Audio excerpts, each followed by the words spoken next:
Hello and welcome back to the Weekend Spread, the Schooner Pod's weekly college football pick'em podcast.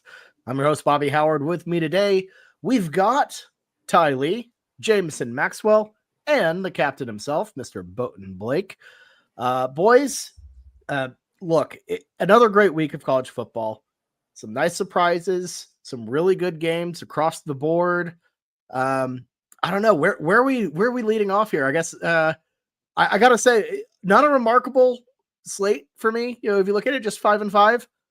But the Island Boy theory, I'm good on an island. No, Bobby, stop trying to give yourself credit. You just once again lost a wild card again. I don't want to hear anything positive from you, Bobby. You cannot pick a game from a random game to save your life. Well, let's be honest, Blake, before we were just hit play on this thing, you were talking about how you loaded up on Oregon. So it's not like everybody this wasn't one of those situations, and it hasn't been one of those situations where I've just been totally wrong. That was a situation where Oregon was cruising and they completely took their foot off the pedal.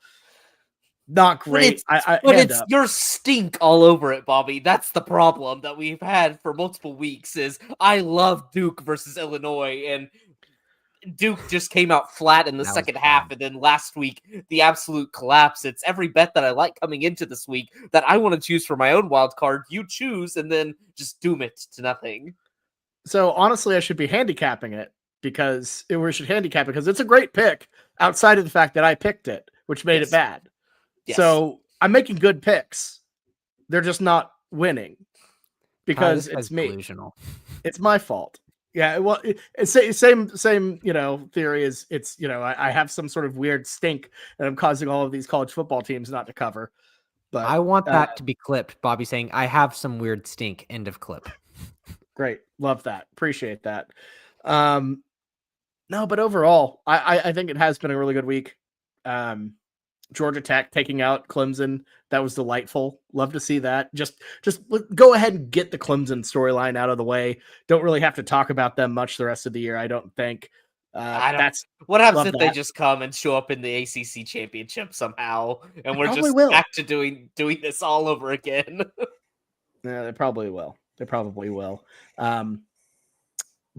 I'm trying to think of other things that have happened last week. Ty, there's a lot of big things that happened. Georgia, the last week was a banger of a week. Dude, Georgia, Tennessee was an all-timer. Notre Dame A&M was an all-timer coming down to it. Tyler Buckner fumbling the extra point. As soon as whenever he fumbled that, it made me think of you, Blake, and how much we trashed him. Maybe was it 2 or 3 years ago? Yes. I was like, what? Oh, they kept panning to him on the sideline. Whenever you're getting panned to back and forth, you are cooked. You are absolutely cooked. And it's like he had that spidey sense. Like he knew he was getting banned too. Mm-hmm. And he just had that yellow jersey on too, as one of the signal callers just sitting there. So you knew exactly who he was. He couldn't hide. Awful Should stick to lacrosse, buddy. That DJ Lagway throwing 5 INTs, 5 picks. Man, that's awful. A quick way to change a perception of a player right there. Florida quarterbacks. I don't know. I keep buying stock, and I might buy some more.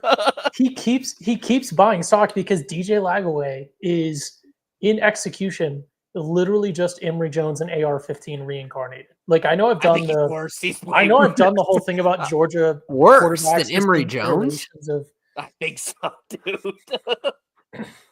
Lordy. Whenever you give it away 5 times in a game that is actually winnable, you look at the final score and you wouldn't think that DJ Lagway threw it away 5 times. It's bad. I mean, Emory Jones was nothing spectacular, but at least he wasn't just completely choking away games for them.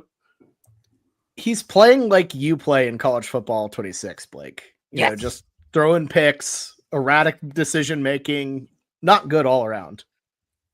That's the perfect way to describe it. Yeah. That Georgia Tennessee game, by the way, absolute banger as well. Yeah. I don't know where I land on either of those teams after it. I think I kind of came away impressed with both of them in a way. Maybe not the Tennessee kicker, but outside of that, just a ESPN classic, top of the list right there. It was remarkable. Yeah, that one kind of, obviously we all picked that one wrong, but I picked most of them wrong last week. But that one, I don't know. I feel like the lesson that you learn from that is just that battered Vol syndrome is real. Like there's no reason that Tennessee shouldn't have won that one. And it's just, I don't know. You walk away from that one and you're like, okay, this is real. There's some real curse that has afflicted this university, and they can do everything right, and it's just not going to go their way in a game like this, which is tragic to see because that was an electric atmosphere, and they were so bought into that one. That was such a, again, like that's what you want from a college football game. I'm definitely starting to cook up a little take, though, that Josh Heupel's offensive system is not winning football. Like, they can get to like 9-3 maybe, but it goes too fast. They score too quickly, and that defense is just gassed by the end of it. It's just this, and it's so big play heavy that it's just not consistent on a down-to-down basis, that when I feel like coming down into the final minutes of a game, that I can rely on that offense to go get me the score to actually win it. It just seems, I don't know. It's like consistent. It's boom or bust, and boom enough to keep them in this game, but it just can go cold quick. I don't know. I'm workshopping that take. There's something there because I don't know. I'll take points. Yeah, I'm not going to blame Tennessee's offense, man. No, it's a fun brand of football to watch and play, but I don't know. It feels like they'll never be Georgia or Alabama elite because of it. Yeah, I get it. And I think what it comes down to, the take from that game, is Aguilar's a dude. We were saying that beforehand. And I told y'all in that, like, last week, I was like, I've been waiting to pick Tennessee, but I'm just scared to versus Georgia. I should have said screw my bias. But like the mixture of Aguilar and Brazel, like that's an elite combo. That's like a big play waiting to happen. I think that team's really fun. As Sooner fans, I think like my uptick of nervousness for that game went up to another echelon with that. Yeah. It's up there, like, 1-2 with that in Alabama. I think those are the two that I'm really concerned about. And I think before the season, you might even say that Tennessee game looked like one of the more winnable road games. But definitely not now. Yeah. Addition by subtraction with Nico. I think that's where we need to get back to. Yeah, for sure. It is wild how, as we get into this slate, it's wild that we're just now starting conference play for so many of these teams, because we've already had such a season. Like I look at these records, and not our records, but these teams' records, and see a bunch of 2-1s and 3-0s, and I'm like, wow, we're only 3-4 games into the season for most of these teams. It feels like we've had a season's worth of storylines already. So it's been a hell of a season. Excited. Yeah. Hell of a season. This has been fun football. Yeah, a truly incredible Q1 for college football. It's just awesome. But anyways, let's dive into the slate here. So our standings in order and in picking order here. Blake is in the lead at 21-13. Jameson 19-15. He and I tied for second, but he gets the advantage due to a wild card tiebreaker that wasn't remarkably close.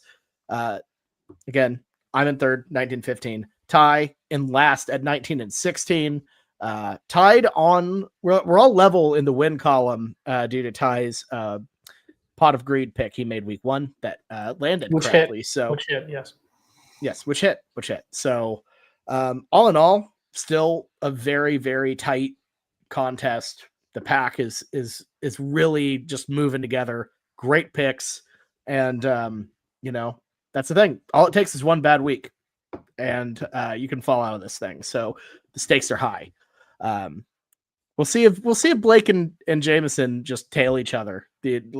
Go hand in hand like they did last week. But last week was not comfortable. I don't want to do that again. It was landmine city. I was having to rely on the late games to really claw back into this.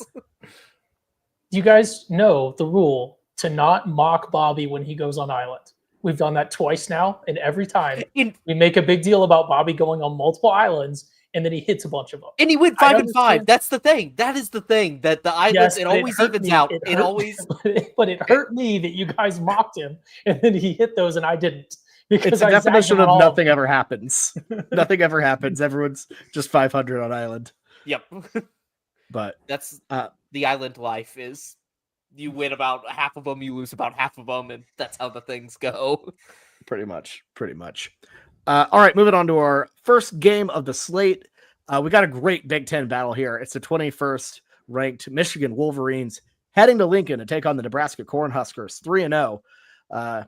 So Michigan favored here by 2.5. We got these lines, all lines locked sometime this afternoon. So these sort of things can shift, change. You can find this one 2:30 p.m. Central on CBS. I know they've had it for a year already, but seeing the camera pan in on Lincoln, Nebraska with that music, it's going to be just super weird. Blake, you are in our pole position here, so you kick us off here. Who do you like? Yep, so I'm going to go with the Cornhuskers. I think probably in the end, like when it's all said and done with the Big Ten, these are two pretty evenly matched teams. Ones that, like, when I'm going down the roster, there's just little things here or there that really give each side an advantage. But the thing I like about Nebraska is I think both sides of the ball are way more consistent. It's like I feel like I like their defense a little bit better. I like what I saw versus that Cincinnati game versus Brendan Sorsby, who was just running all over the place, and even with that, still like just kept them in a game that I don't think Nebraska played pretty well. And also, I'm just a little bit worried about Michigan. I think Michigan playing OU, I don't know if that was a Sherrone Moore thing or what, but the offense felt very vanilla when you have a not very vanilla quarterback in Underwood that you should just be unleashing this year. You should be seeing what you have so then you can come into the offseason next year, know what you need to get in the portal to surround this guy, this otherworldly talent, and try to win a national championship. So I know that Sherrone Moore's not coaching this game. I don't actually know if that's a plus or a minus for them, if we're going to be honest, but I'm just going to take I just feel like an old adage of the home dog that just this feels like a game that puts Nebraska finally back on the map and has them going in the right direction. I really like what I see under Matt Rule when it comes to year 3. So I'm going to go Nebraska and the fake Patrick Mahomes, Dylan Raiola. So this whole week, I've been thinking that Nebraska is one of my favorite picks. I was like kind of dead set in, forget it, don't worry about the other games. Then I started to think about it, and I was like, this is more of like me hating on Bryce Underwood. And I thought about it, and I was like, okay, his passing game still isn't quite there. He still has a lot to improve on. People talked a lot about him last week, but he still threw an interception. But really what it comes down to is the way that he ran the ball last week. That, I think, opens up a completely other aspect of his game that is going to put Michigan over the top. I think it's going to be close. I think it's going to be a fun one. But I think that the Sherrone Moore, what you're saying, Blake, is cooked into these odds a little bit to where they are kind of putting Michigan down. I don't think it's really anything at all. It's a head coach. I get that. But it's not like you're losing one of the cream of the crop head coaches in college football. That's what I'm saying. It might be better with just on the sidelines. Yeah. And so let it fly. You guys heard my take about head coaches in college football, so I'm not going to go into that one. But how's Bama since hey, we can't prove that they weren't going to have the same exact season with Nick Saban. There's no proof that wouldn't happen. Am I wrong? He made a 14 playoff with Jalen Milroe. I will say that. There's no proof that they would not have done the same thing. Can you imagine a world where Nick Saban loses to Vanderbilt? I can't. Yeah. No, I can't. There's no proof that it couldn't happen. The proof is Bama fans. No. Ty, I know. I'm so sorry to cut you off. I just have to say this. This is in defense of your take, pretty much about Kalen DeBoer. Nick Saban lost 4 total games against unranked opponents. DeBoer's already lost 4. So I can't see a world where Saban would have lost. Maybe the Alabama team isn't as dominant as they used to be and doesn't have anything to do with their head coach. Well, I think it has a little bit to do with their head coach, culture-wise. It's... I mean, obviously, jokes aside, the culture in Alabama is completely different and shifted, and I think that's a negative. I get that. Yeah.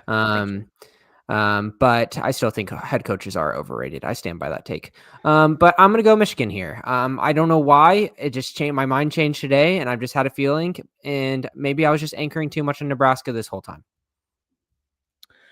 And so here's my thing. I think Michigan, I really can see a world where they have figured it out, where Biff Poggi and co. have unleashed Underwood's running ability. If you remember that Nebraska Cincinnati game at the very start of the season, Trace McSorley, not Trace McSorley. Jesus. Oh man. Oh Lord. Oh God. Brendan Sorsby. My God. Like I don't know what year my brain thought it was. Yeah, Brendan Sorsby. Jesus. Brendan Sorsby absolutely torched the Cornhuskers on the ground. So Underwood is a souped up version of that. So there is definitely a path for Michigan to go in there, win that game. I think defensively, Michigan is something that, Nebraska hasn't seen yet. But I'm really liking the vibes with the Huskers. Matt Rule, the momentum he has going, and the typical boosts you see from Matt Rule teams in year 3. It's hard to not love the Cornhuskers here in a big spot. I'm going to go Nebraska at home. This is a true toss-up. I would say it's a do not bet. Just watch, see what happens. But this is the weekend spread. We got to pick the big games, and I'm going to pick the Huskers here. This is I don't know what to do with this one because I am riding with Jameson here, and this is the rare Jameson Ty Bobby Blake split. And I don't have any of the same talking points that Jameson does, which leads me to believe that maybe our ship is being sunk. But I believe in Biff Poggi, or Poggi, however you say his name.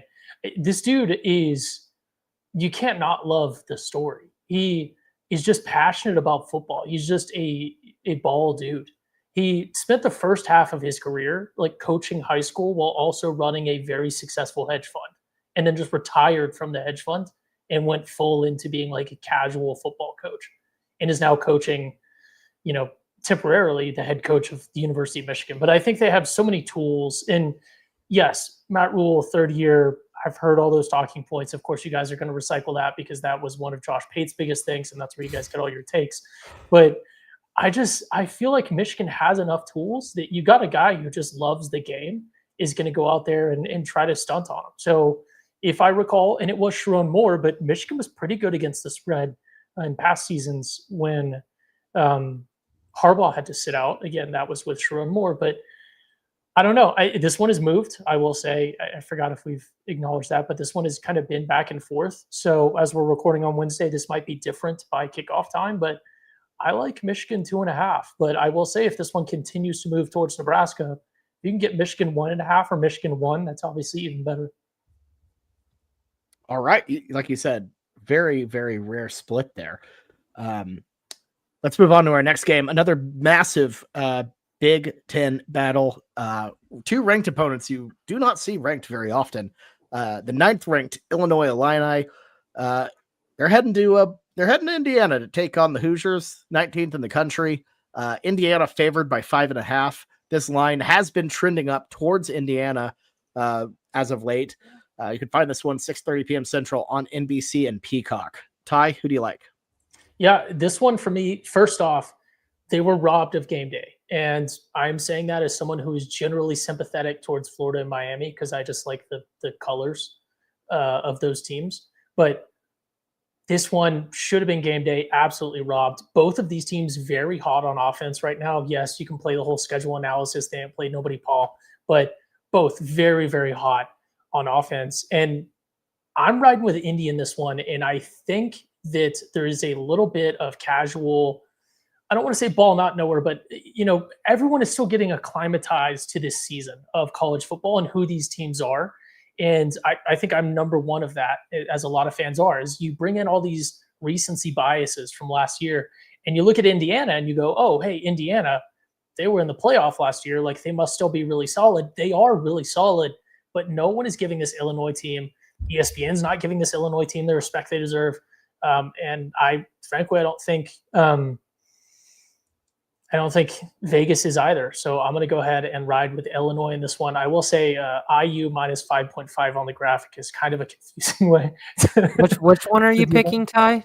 I'm picking Illinois. I'm riding with Illinois. Illinois plus 5.5. Yes. Okay. Yeah, I didn't realize the IU. Like I'm riding with IU. That's a little tricky there. I don't know what Illinois' abbreviation is, but anyways, yeah. Here's my thing. I have kind of been fading Illinois for the past 2 years, and it's just time for me to give up the ghost and be honest. I think Illinois is a good football team, and Indiana has had, a feast of cupcakes to this point. I know Vegas is trying to tell me to pick Indiana at home with this number, but I think Illinois is legit. I know Duke turned out to be just kind of a pile of garbage, especially after last week where they lost to Tulane. We'll get to that later. But I just think Illinois is good. They're constantly undervalued, and I think they find a way to win this one on the road against the Hoosiers. So Illinois is the pick. I'm not overly in love with it, but I keep getting burnt by fading Illinois, and I don't want to get burnt anymore. Yeah, I think it comes down to the quarterbacks, and Luke Altmaier is a guy who's been around town, done that, and a guy that I think is really talented at that quarterback position, and I feel more confident in him than Indiana's quarterback. I think that Illinois has shown that they can do it on the road. I understand your point about Duke, but like that second half versus Duke was utter dominance. So I think we keep it close for Illinois bettors and cover the spread here. +5.5. Ty, tag me in. We get a classic split. It's gonna be no. Hold on. Everyone has picked Illinois. Yeah, everybody's picked Illinois. I thought. Yeah. For some reason, No. I thought Ty said Indiana at the beginning and then said Illinois. Do it, Blake. No, I'm going Indiana. Like, if you're gonna put me on this island, this is a great one. Like, Indiana. No. Bobby, play that mulligan music. We don't have mulligan music. I got confused. Here are my notes for this game. I got confused by the IU. I am riding with Indy. I could have sworn, but I really could have sworn that Ty said, I'm going to go with Indy in this one, and then proceeded to talk and then said, I'm going to go Illinois, 5.5. I got mixed up, and then I saw a lower number next to Illinois and just assumed that was my pick.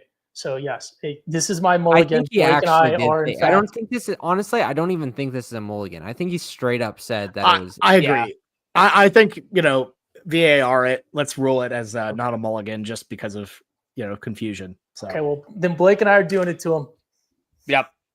The wrong side of the camera. No, I'm on the correct side for me. No, what are you talking about? You're just high-fiving the slate. I'm going to take a picture and show you from my okay. Mendoza, I think is just as good as a quarterback as Luke Altmaier. Like, I think this Indiana team, they have Ty is right. They play nobody, and they will continue to play nobody. I think for the next 5 or 6 years to start a season. But Kurt Cinetti can coach a football team, and I think this Illinois, a lot of casuals are going to see that number 9 next to their ranking, think they're very good. I think Indiana's the better football team. I think just straight up, and you can see it in the number. I think they are a significantly better football team than this Illinois one. I love Mendoza. I love what this offense can do. I'm going to go with the Hoosiers, but I will say, like, if Indiana's just a big fraud, it's going to show itself within like the first 5 minutes of this game. It's just going to be an oh no disaster play just because they just don't play hard teams. They don't play hard teams. Like, they look very good against these bad teams, but Illinois, I think the win over Duke was good, but I think a little deceptive about some of the turnovers and other things that were happening with Duke. If you look at the advanced analytics, that offense really wasn't humming as most would have thought by the final score. So I'm going to go Indiana. Okay, so we have a split on Indiana and Illinois. Awesome. Me and Bobby. Whoa. Don't sound so excited. I'm not happy to be with you either, man.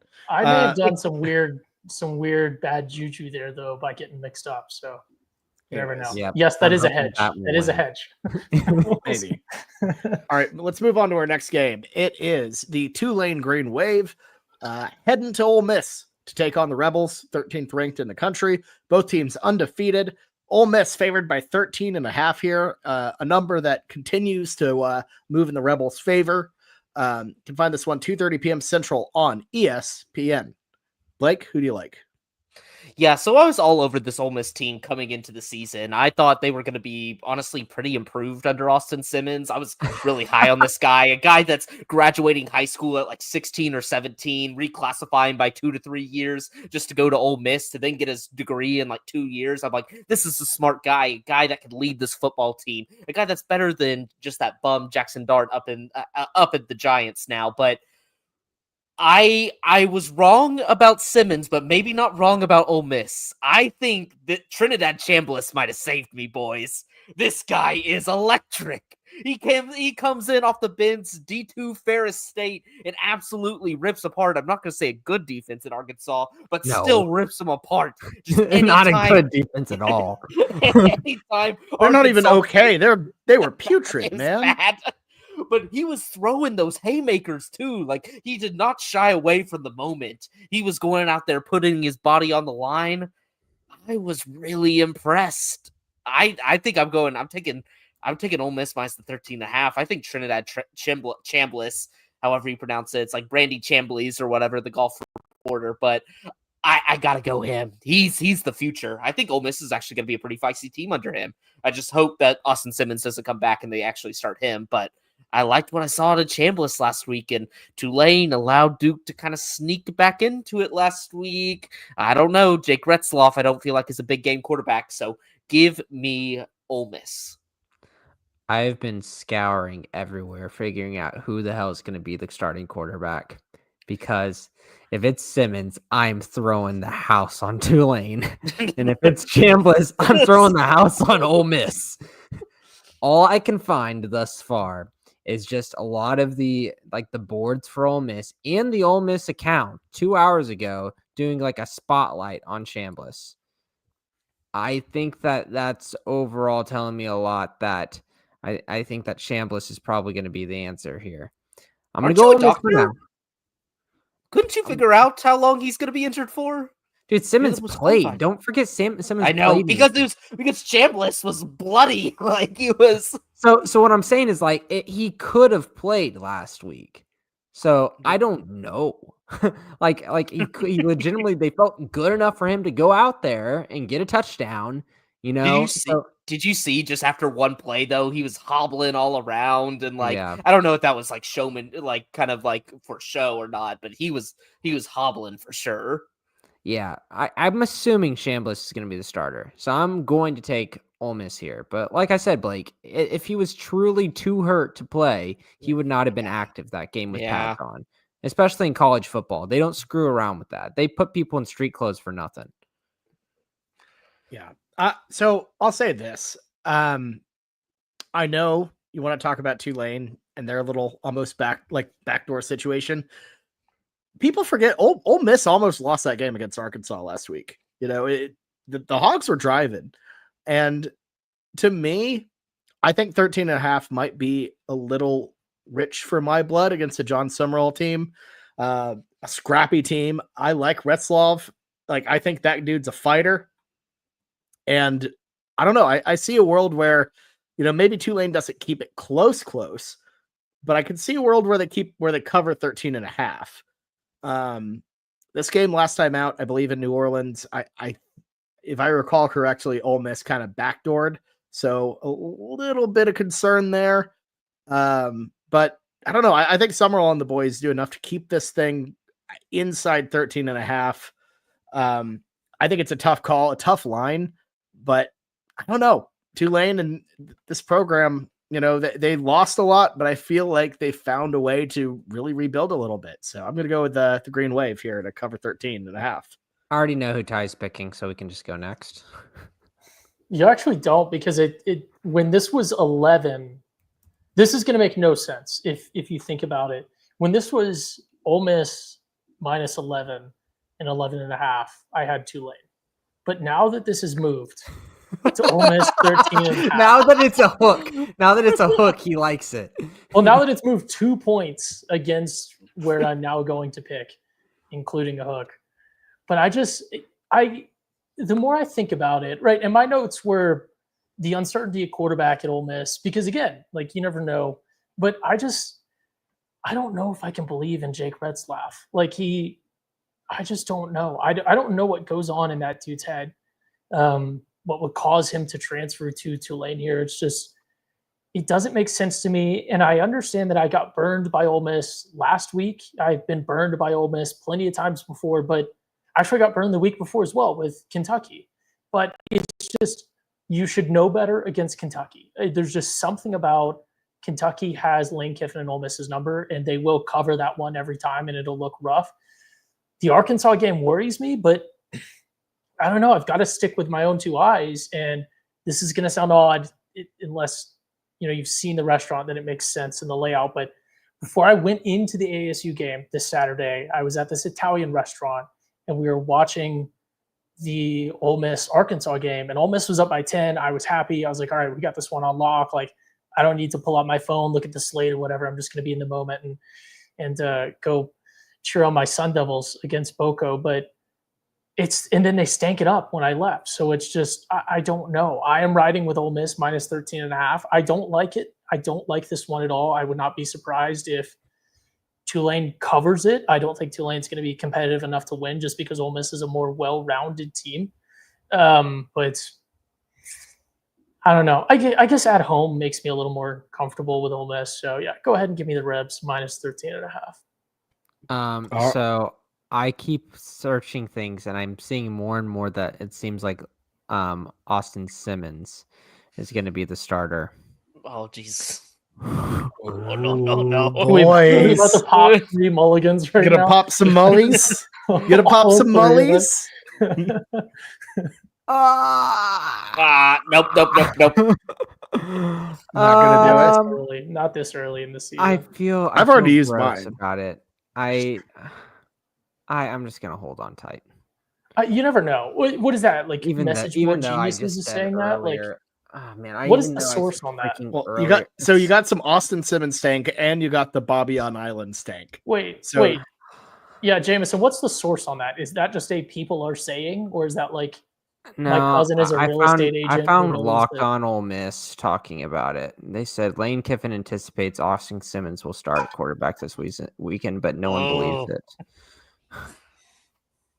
So I don't know if that's a definitive they said it, but it's like a lot of people are like saying it. So I don't know how legitimate. To quote Jameson, many people are saying. I would also like to say Chambliss has tape now. So it's not, like his tape was just dominating. But here's the thing, Bobby. Yeah, Chambliss. I'm not a pro Chambliss as much right now, more so anti Austin Simmons. No, I'm pro Chambliss. Trinidad James is going to lead me to the promised land. All right, I'm just gonna hold out hope that it's Chambliss. Yeah. If it's Simmons, so be it. All right, speak now or forever hold your peace. No, I'm just screwed. Right. Moving on to our next game, it is a massive Big 12 battle. It's the 17th ranked Texas Tech Red Raiders heading to Rice-Eccles Stadium to take on the Utah Utes, 16th in the country. Both teams 3-0. Both teams overall and against the spread 3-0, I might add. The Utes favored by 350, little tree fitty spread there for them. That has to be wrong because I cashed on Kent State plus 48.5 when it came to Texas Tech, Kent State. Look, that's what I had it. It was, that's it was some Utah BS. That's by some 3.5. Tech fans trying to juice the stats in their favor. That's what I'm seeing right here. He's already it's right there on ESPN. Utah 3.5. Yeah, so, why are we trusting them as the golden source of stats and info and other things when everything has a worse sports book? We just need to because it's one less site for me to check out, Blake. That's what they want, Bobby. They want you to go to their stuff. It is one less site for me to check out when looking up all of my information about TV and all of that. It's easy for me. So unless someone wants to pay me to, advertise their sports book, I will be very glad to do that. We've done it in the past. If they wanted me to stand up against evil, they wouldn't have made evil so easy to participate in. What? Amen. No. Okay. Anyways, Utah favored by 3.5. This one, 10 a.m. Mountain Time on Fox, 11 Central. So early game here. Blake, this is a little bit like, I don't know. I almost said Hitler versus Stalin, but maybe that's not a good thing to say here for you because I know you hate Texas Tech. and I know you hate Utah, but who you going with? No, it's not me. I don't have to go yet. It's Ty. Sorry, Ty. You're not forcing my hand, boy. It's been a while. We spent so much time talking about Austin Simmons and Chambly or whatever, and he doesn't even know him. I'm sorry. He doesn't even know Trinidad's name. I don't even care. He's not going to play. So, Ty, who do you got?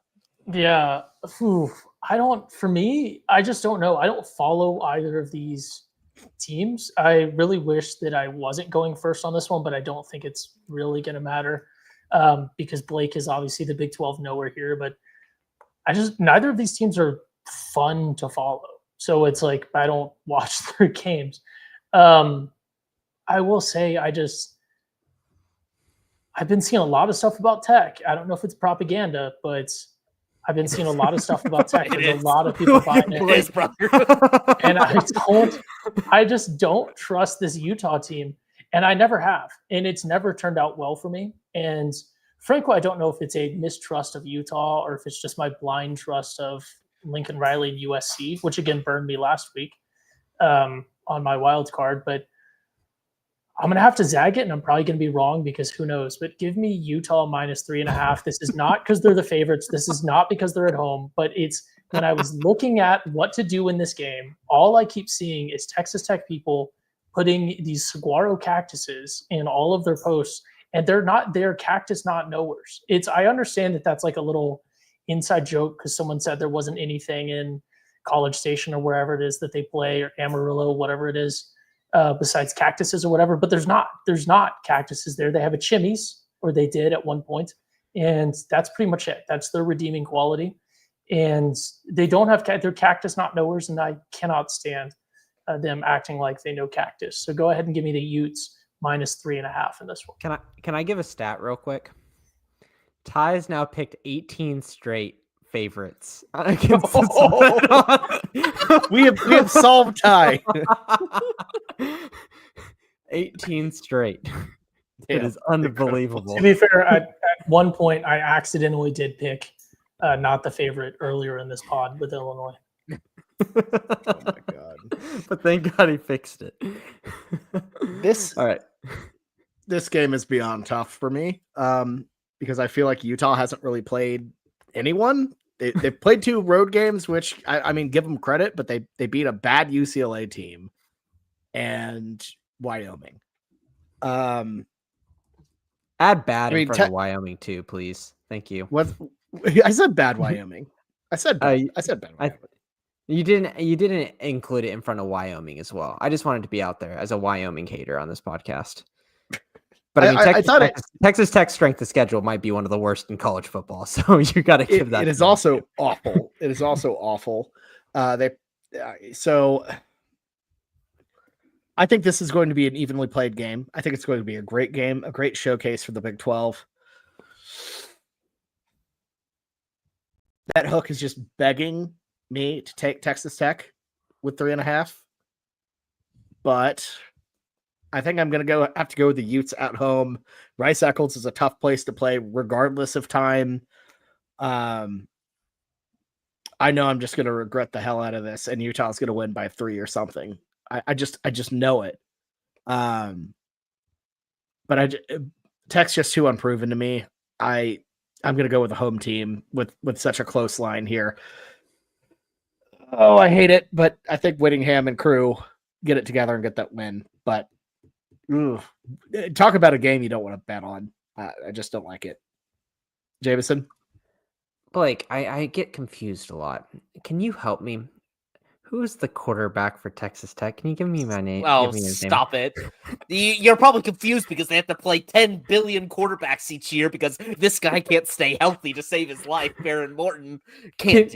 Can you tell me who leads the country in passing touchdowns this year? Stop it. Okay, stop it. They played these bummy teams look even worse than an Indiana schedule, and now everybody's trying to hold him in the same light that they do Josh Hoover and Sawyer Robinson and Rocco Becht and some of these actual elite Big 12 quarterbacks. We got Little Miss Injured, who he already was injured once. He's already got a banged up ankle, I think, or something that like at one point this year, like this guy's he's glass. He's a piece of glass. He's fine now. He's showing he's doing well. This Be. guy leads the country. Give me Baron Morton just to put up a lot of points on Utah, make them uncomfy, and cover this spread. I am gonna go. I need that know because I refuse to say nice things about these two teams. Like these two fan bases are despicable. For the people that don't know about it, just because like the Big 12 brands might not be as big. Like sure, you get your Tennessees, your very loud, just large fan bases, but the Big 12 is home to a lot of smaller, but still equally loud and even worse and annoying. And Utah falls into that. Like Utah is just one of the most abysmal crowds I've ever seen. Like have no sense of gratefulness or anything that the Big 12 bailed them out whenever everybody left them for dead in the Pac-12, and then they come in acting like they're going to run this place, and they get absolutely trounced their first year, not even competitive. And then you have the other fan base, the even more radical in Texas Tech, the Cactus Gang. We get to do the fun song and dance each year that every summer I get to hear how good Texas Tech is. Ooh, our portal class is good. Ooh, our recruiting class is good. We buy so many players. We're Bags U, and they go 8-4. So I'm refraining from saying anything nice about these two programs. It could be a good game, but I think all these national analysts that don't pay attention to the Big 12 are calling this a potential Big 12 championship game. It is not.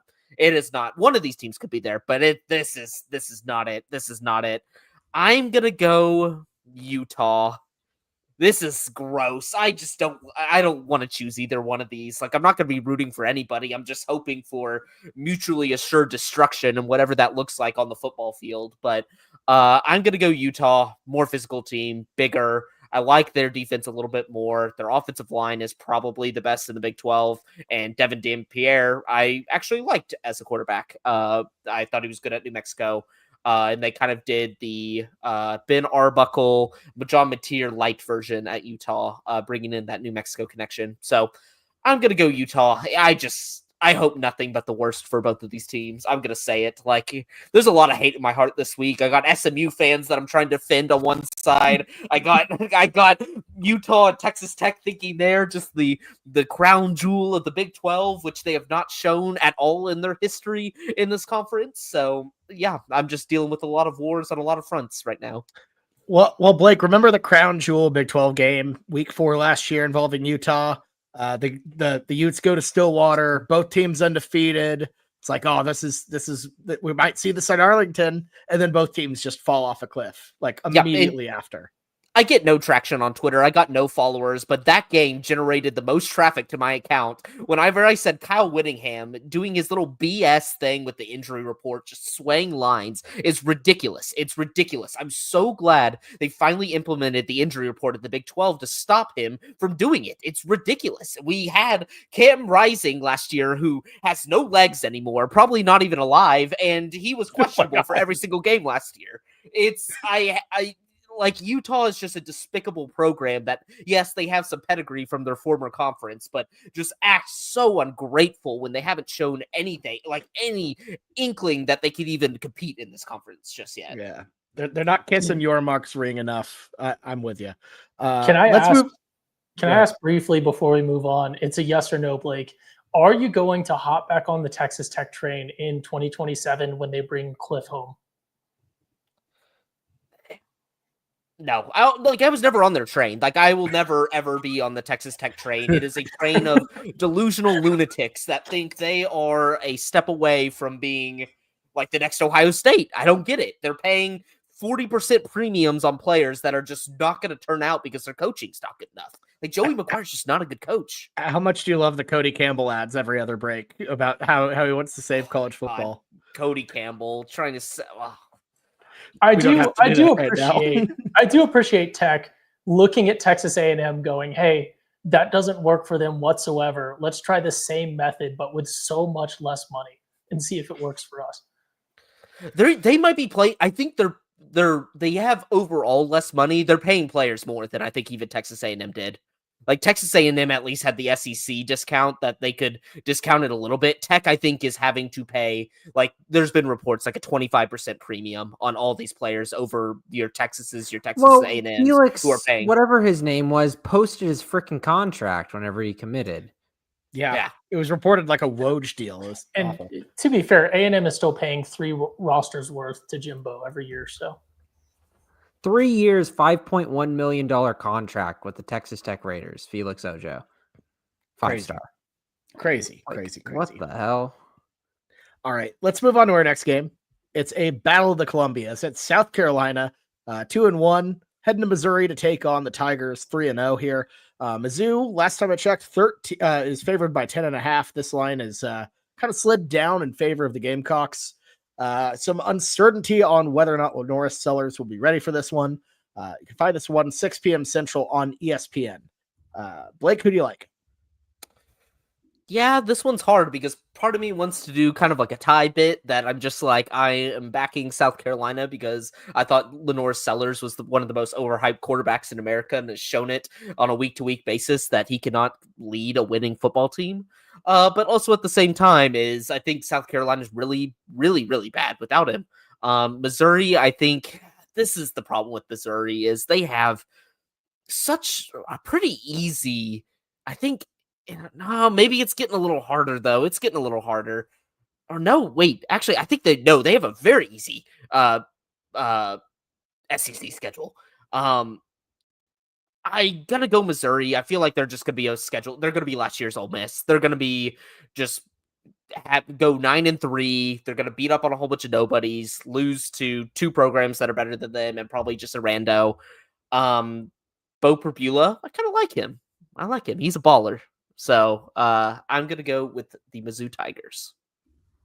Yeah, so I think they reported, I think Tham will put a tweet out today that there's optimism that Lenora Sellers is going to play. Even better. So hence the movement. I don't like picking this game. I don't like picking this game one bit. This is my final opinion of South Carolina for the rest of the season completely hinges on this game. If they do decent enough to cover the spread, I'll probably push my opinion to the next week and the following week. But if they get handled by Missouri, which I think they very well could, because their running game, Missouri is really damn good. Perbula as a running quarterback is a thing that they really haven't tapped into as much as they could to start the season. And then like Ahmad Hardy and Jamal Roberts, great 1-2 punch. Like Ahmad Hardy's a really damn good running back. I'm going to pick South Carolina to cover the spread. I hate this one. Least favorite pick of the spread. So screw it. Like, give me an underdog here. Yeah, I hate this too. And like I haven't been as negative on Carolina and Sellers because I still think there's something there. Obviously, last week was a disaster against Vanderbilt, and without Sellers, it completely melted down. And Virginia Tech game now that aged so poorly. It aged like milk. Oh God, awful. So even with even just a bit of question, like if Sellers is a late scratch, something like that, I mean, this one's just toast. I don't know if I'm buying Missouri a ton. I think the schedule is going to make them look a lot better than they actually are.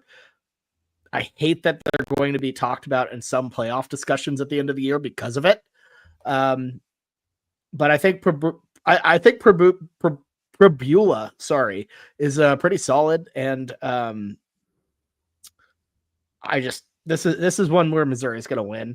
And in the past, this is a situation where, despite the fact I felt like Missouri was going to win, but I just don't like Missouri, and I'm going to fade them. Like I've made those decisions in the past. This is a perfect setup for that. I'm not taking it. I think Mizzou wins this one and covers 10.5. I think that makes sense to me, especially if Sellers is a no-go. Yeah, here's the thing: is Blake does not have his conspiracy hat on, and if he had his conspiracy hat on, he would have seen this storyline as well. What do we know is in control of all of college football? It's this Disney ESPN cabal. And they control the media. They don't control the outcome of the games. They control the media. And through their control of the media, they get you to think different things about these teams. and they get you to buy into these teams. And some of that buy-in to these teams involves hyping up other sacrificial teams. We've seen nothing but praise and hype for this South Carolina team. And now we start to see some question marks. And if you're a ball knower, you're starting to look at the South Carolina team and you're thinking, you love Coach Beamer if you're a good person, because he's an amazing person. And hopefully one day he comes home to OU as some sort of assistant. And you love the guys on the South Carolina team and the vibes they bring, but they're just fundamentally not there. So you start to wonder, why are they getting so much hype? And then you remember that the media is hyping them up to seem better than they are. So when they lose these games, like to this Missouri team, the media can hype up this Missouri team who, I will say, doesn't necessarily have that easy of a schedule. Like if you look at their schedule, they got 4 conference games that they're not going to be favored in. And like we talked about earlier in the pod, who knows with this Clemson team, right? Like Clemson could put up some stinkers and then come roaring back at the end and sneak into the ACC. So Mizzou, I don't think it's that clear cut, but to me, I think with my conspiracy cap on, I think the South Carolina team is being hyped up so that when Mizzou beats them and covers the spread in this one, as I am picking, not because they're the favorite, but they are also the favorite. Shout out Jameson. It's going to make this seem like a quality win, and then you can sort of obscure some of Mizzou's poor performances. So I hate doing this. I don't like Mizzou. I don't like their coach, but I believe that their coach is someone who will bully the smaller teams like this and will stay on the gas, and that makes me confident to pick them to cover a 10.5 point spread at home against a South Carolina team that's facing a lot of early season uncertainty. Okay, cool. All right. So I'm the only one in South Carolina. Gross. That's a kind of disgusting island to be on, but it's all good. Let's move on to our next game. It's the Arizona State Sun Devils, 2-1 overall, heading to Waco to take on the Baylor Bears, also 2-1. Baylor favored by 2.5 here. You can find this one 6:30 p.m. Central on Fox. Ty, who do you like? I mean, I like my Sun Devils in this one. Forks up for life. I love this team. Amazing game day atmosphere, but I don't know. Like I'm in last now, and I've lost the weekend spread plenty times before, and I've won it before too. And I know that when I lose, it's when I pick on love, and when I win, it's when I pick on hate. And I don't really hate either of these teams, but I just feel like I have to go with the smart financial decision here, and it's to bet on the more consistent thing. Baylor in this one is, I feel, just slightly lower risk. And Jameson is thinking that I'm picking this one because they're the favorites, but it's like, here's the thing is now we're getting into games where I've like actually legitimately watched every game that this team has played. And I just don't know, after seeing this ASU team against Mississippi State, who I was certain that they were going to dominate, and then seeing them just straight up look like the worst team and less physical than Mississippi State, that really, really worries me against a team like Baylor that has already been punched in the nose. And that I think is, you can argue the win-loss, but fairly decently coached, and I think has a fairly decent culture, like the top 25% in college football. So nothing crazy, but I think a decent culture. And I just feel like I see more lessons learned and more adaptation and learning from the loss that Baylor has than I do from this ASU team. So I don't know. Maybe I'm a Baylor not knower because I don't really watch their games that much, but unfortunately I must pick the Baylor Bears to get it done at home in front of all 12,000 people that their stadium can seat in Waco. Wow, you're Devils. You're abandoning the Devils to go with the favorite. I'm not abandoning the Devils. You abandoned your team last week, Jameson. I will be watching them I will be watching them next Friday give Josh Hoover a career-ending injury in Mountain. What? I might kill if that happens. I might have to kill you. I just might have to kill you at that point. I'm gonna be honest here. Oh Lord! Cam Scattergood is going to be on the sideline, and he's going to be so CTE'd out from the NFL that he's going to forget he's not playing for ASU. He's going to target poor Josh Hoover. Oh my God. Lord. So here's my thing with Arizona State. I think it was pretty clear against Mississippi State, and like ahead of that, even Dillingham's comments that this team was not going to be the same as last year. And I don't think it is yet. I think you have really good pieces. I like Sam Leavitt. I think the program, everything about it is heading in the right direction. But I think to me overall, with this one specific game in Baylor, in Waco, they have enough. Sawyer Robinson, I think it's great. I think the problems that they had against Auburn are problems they won't have against Arizona State due to similar size. And I feel like you'll start to see a more realized product out of Baylor in this game. I think the Bears 2.5 I feel like that's a good line. I feel comfortable with that. I don't think this will be a blowout by any means, but I think Baylor absolutely has the edge, especially at home.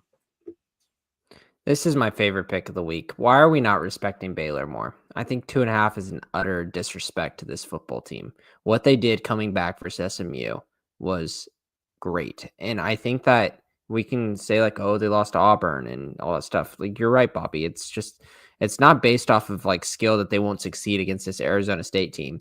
I understand. I only watched the Texas State Arizona State first quarter. I was exhausted. I couldn't make it. 10:30 Eastern time kick. So you watched the first quarter of that? You had energy? How did you do that? We were together. Man. I was sitting next to you as I was watching it on the phone on the way home. That is how exhausted I was. I was not. Oh, that's right. You totally were watching that. I was locked in on A&M Notre Dame on Peacock. Yeah. So it's a long day. I was taking and I only watched the first quarter. I understand that's not the whole game. But the way that I saw Texas State's offense pick away at Arizona State, and what I just saw from Arizona State's offense thus far just doesn't get me that excited that they can keep up with the powerhouse of an offense like Baylor at home. I think Baylor can score a lot of points and can give up a lot of points. But 2.5 points that's I think an insult to this Baylor football team. Yeah, I'm gonna go ASU. I think y'all are overhyped. I think you're hyping up this Baylor team a little too much. There's been some concerning signs. It's like last week, Sawyer had 2 picks, I think, versus Samford. Although the comeback was great against SMU, that defense, like I remember that week saying, us like SMU won't threaten their defense like Auburn, and they threatened it even more. Like, this Baylor defense is really bad. But like, I think these teams are too evenly matched in the sense of like, there's obvious flaws with them. It's like Baylor, I feel fine in their offense. I feel fine in the quarterback play, them throwing the ball. Haven't really liked what I've seen out of the run game. Have not liked what I've seen any side of the defense whatsoever. And then when it comes to ASU, it's like Sam Leavitt was kind of supposed to take this next step, and he's still good. Like, he's good with his legs, but this pass game has not gotten going. Like, besides Jordan Tyson, it seems like there's not really many targets out there for Leavitt. Their defense has been playing meh, but it's just concerning. Like, it's concerning all around that, like, these teams I thought these were going to be 2 of the teams competing for the Big 12, but I think they're probably not, just because they have a significant flaw that keeps them out of it. So I'm going to go with Arizona State, just take the points. I think this is going to be a pretty even matchup with Sam Leavitt's legs. I think ultimately is what kills Baylor. Like, I saw Jackson Arnold do it once, and Sam Leavitt has been showing that, like, that's the one part of his game that looks very much improved, is his decisions to run. So I'm going to go with the Sun Devils. I will say they haven't played anyone, but ASU has not allowed more than 20 points. And at least 2 of those touchdowns against Boko and then against whoever they played week 2. Those were garbage time touchdowns. Yeah. So Mississippi State was not garbage time. Not garbage time. That is the opposite. That was winning time, my friend. I'm thinking of the NAU season opener. Oh, the NAU season opener was gross. Yeah. Gross. Yeah. These are 2 very flawed teams in 2 different ways. Yeah. There. It should be a really good game, though. Yeah. Yeah. Let's move on to our next game. It is the Florida Gators, embattled, just downtrodden, rock bottom, near, can't call it rock bottom yet with this Florida team, given that schedule. They're 1-2, and it doesn't get easier. They're heading to Hard Rock Stadium to take on the Miami Hurricanes. They're not 15. I need to update these better. Damn. Miami Hurricanes are looking just as good as anyone in the country. 3-0 after a absolute beatdown of USF. Miami's favored by only 7.5 here. This line at one point was Miami -3. So a lot of movement on this one. I think it started at 9, went to 3 somehow, went up to 7.5. It's been bouncing around. You can find this one 6:30 p.m. Central on ABC. So Blake, who do you like? Yeah, I feel like you got to buy low now. Like, this feels ultimate buy low now. That it's baked into the spread. The Joe Schmoes, the public is going to be all over Miami, and you just buy up that. You buy up the Florida. The Florida's defense is good. Like, that's the thing. Florida's defense is really good, and I know LSU has still struggled to move the ball, but dang, it's like I go away from that game just being so impressed that you can get the ball away 5 times, and you're really not that far away. Like, it doesn't become a blowout. I think you just got to go with the fact that this is probably going to be like a 60-40 crowd. Like, there's going to be a good amount of Florida presence there.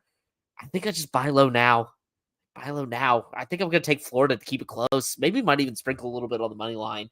It's just this Florida team has aspects about it that I just love. And the problem is it's DJ Lagway. But if he can really put this together and just do a decent game, like Florida's ceiling is, whoa. Oh my. Just to clarify, when he says 60-40 crowd for Miami, he means there's going to be 60 to 40 people in the stadium who actually went to Miami. That's a good one. That's a really good one. Jameson, who do you I'm like with Blake on this one. I think that he took my biggest talking point here is buy the dip. You talk a bunch of crap about DJ Lagway, who deserves it for a really bad game, but only losing by 10 and keeping it somewhat competitive whenever you throw 5 interceptions tells you so much about the team around them. And I understand, like you said, LSU doesn't have much, but that shows something. And we can hate on DJ Lagway for the future, but that's not going to happen again. He's not going to do that again. He could be bad in the future. There's no way he's going to do 5 interceptions again. That is going to be statistically very difficult to do. I think that this Florida's defensive line is really damn good. I think that they got some good runners, and DJ Lagway has some really good wide receivers to get him on track too. I started to come on Miami's side a little bit this year. Like I keep saying, with Carson Beck finally saying this team made him love football again, and it just seems like this Miami team's clicking. But it's just, I think that this will be a fun, close game that Miami wins, but Florida covers. Yeah, for me, I've been fading this Miami team the entire year, and it has not worked out well for me. I love it when Bobby says this. He says that the Bobby Chase. So many teams. The Bobby Chase. Bobby says, I've been Bobby Chase fine. But all year, and it never works. And then but it's a little different than like tailing USF. This Miami team is legitimately good. They are a college football playoff contender. And I just keep thinking back to that game last year to start off the season in the Swamp, where the Hurricanes just walked in and beat the hell out of them. They embarrassed them. And I think Florida, to me, I think this is going to be a much better game. I don't think it's going to be a Miami blowout, but I think there's an edge here with this in-state rivalry, with the ACC, SEC edge to this whole thing, that I think Miami's going to, they're going to crank this up to 11. I think they're going to be fired up. I think they're capable of doing it.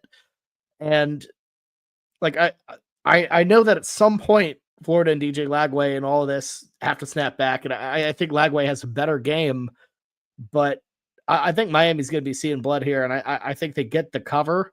I don't think it's going to be overwhelming. I'm not over here being like, oh, this is the lock of the century. It should be Miami -17. But I like the Hurricanes to win by, more than a touchdown. So if you're only going to give me 7.5 with Miami, I'm going to take it. I think this team is legitimately a national championship contender. One thing I forgot to say, Billy Napier is a dude who just finds a way every single time. The guy doesn't die. Sorry to take things away from you, Ty. Go for it. Is he the SEC Mike Gundy? Could be. He's only been doing it for like 3 years. Yeah. He's only been doing it for like 3 years. But it's been a long 3 years for Billy. Every single game, he's getting death threats.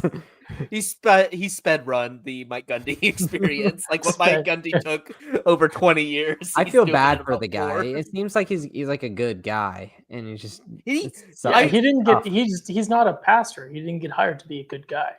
From all indications, Florida is set up to succeed. It's like everything in their locker rooms, their recruiting, like everything seems all there. It's just the problem is like it's nobody on that football staff could coach or can develop or do anything like that. Like they're set up for success with their facilities, your recruiting, all that. It's just they can't coach when it actually matters and football season starts, which is kind of an issue.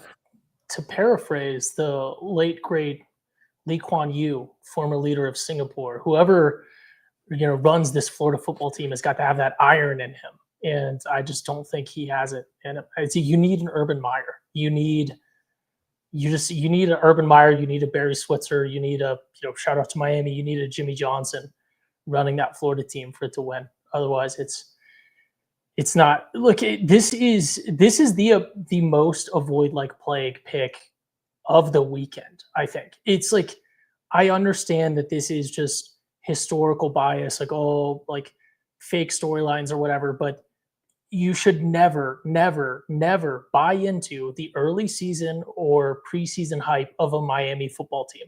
It's like, how many times do people have to get burned by this? Like, it seems like since the 90s, literally almost 30 years, shout out to Jimmy Johnson again. It's like, I guess they were good in the early 2000s, but it's like, you just continue to pick this Miami team and they will burn you because they hook everyone in with these amazing early season performances. And then you buy into the hype because the media wants them to be good so bad because so many people in the media grew up with a Miami that was extremely relevant in college football back because, frankly, they invented NIL before anyone else had that figured out. And that's why they were so good with such a small school. But it's like, I don't know. I want to go with Miami. At the same time, there's a reason that this meme exists. This was one of the Schooner Pod's very first memes. If you're listening on the podcast, it's the picture of Lord Farquaad from Shrek pointing, and it says he fell in love with the early season Miami hype as he laughs.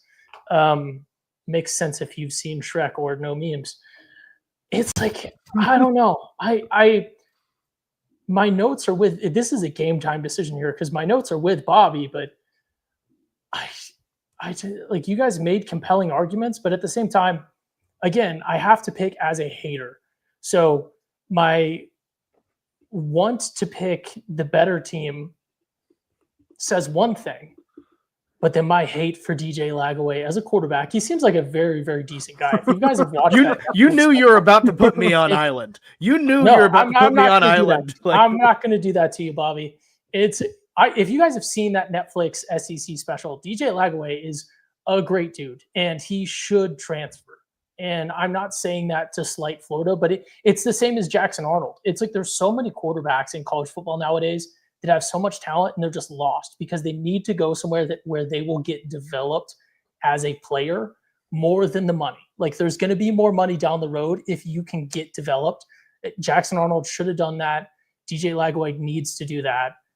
And for me, I just cannot bet on DJ Lagaway until he gets someone that knows football, coaching and developing him. He's a tremendous talent. He seems like a very, very nice, like genuine dude.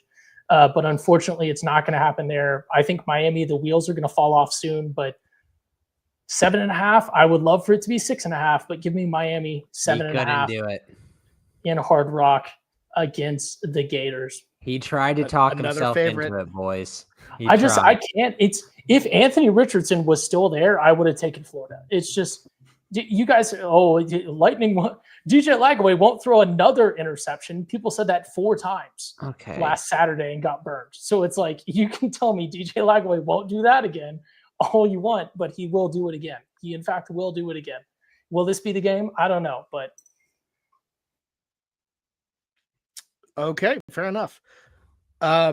So this is the last time they're going to be playing Florida Miami for a while. It's a weird rivalry. They don't have any scheduled dates in the future.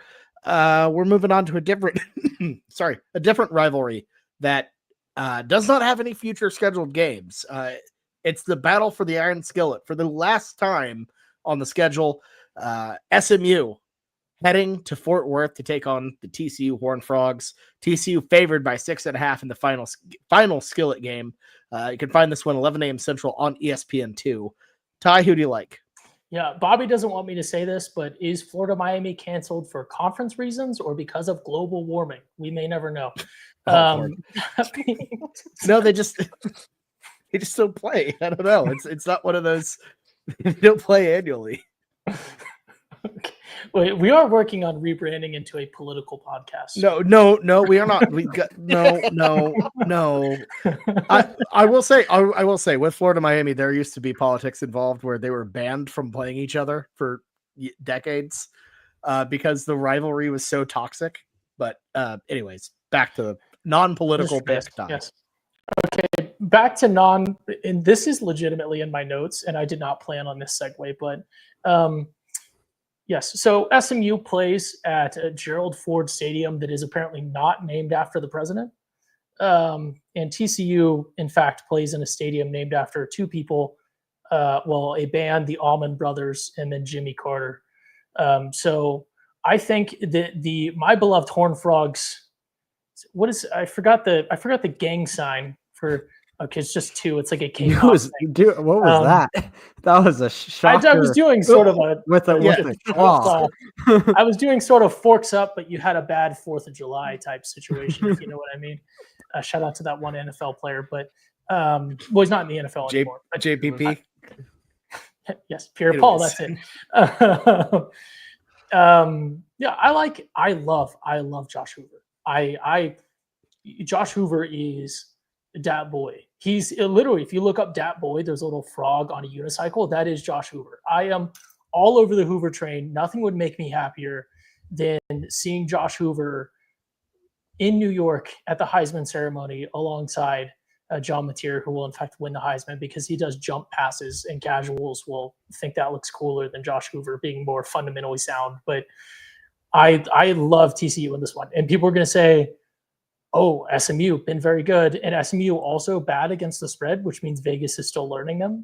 Most of these teams finish pretty much 50-50 against the spread because Vegas knows what they're doing. But I love TCU. This is the battle, Fort Worth versus Dallas. Like, so many storylines here. Like, all these players, just like everyone that lives in Fort Worth and Dallas or from California.